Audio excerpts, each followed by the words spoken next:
Deep beneath the restless surface of the sea, where sunlight arrived only as a soft blue whisper, lived a silver-scaled fish named Arrow.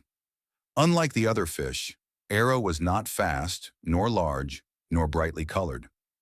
What made him different was something no one could see. Arrow remembered. He remembered currents he had never swum, storms he had never faced, and places no fish in his school had ever visited. Sometimes, while others chased plankton or hid from shadows, Arrow would stop and stare into the dark water, feeling as if the ocean itself was speaking to him. The other fish laughed.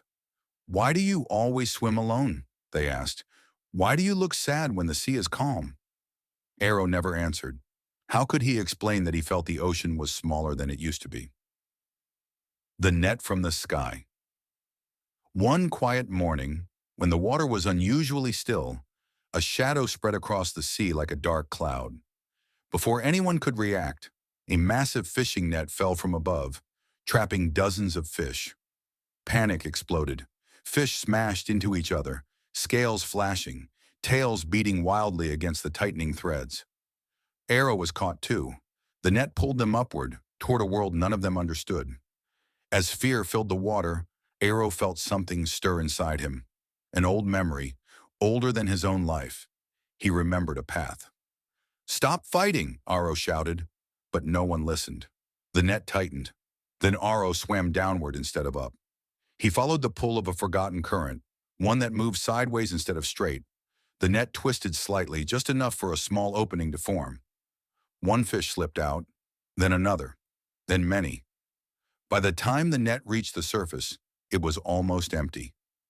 Arrow watched from below as the boat disappeared, carrying only silence. The journey beyond the reef. After that day, the fish no longer laughed at Arrow, but he was restless. "The danger will return," he warned. "The ocean is changing." No one wanted to leave the reef. It was safe, familiar, beautiful. So Arrow left alone. He swam beyond the coral walls, past shipwrecks covered in moss, through waters so deep they felt like night itself. He faced predators with glowing eyes and survived storms that twisted the sea into chaos. At the edge of the known ocean, Arrow found something impossible. A place where the water was clean, where no nets fell from the sky, where young fish swam without fear. The ocean was still vast. It was still alive. The return Arrow returned months later, scarred and thinner, but stronger. He told the others what he had seen. Some followed him, some stayed behind. But the idea spread like a current.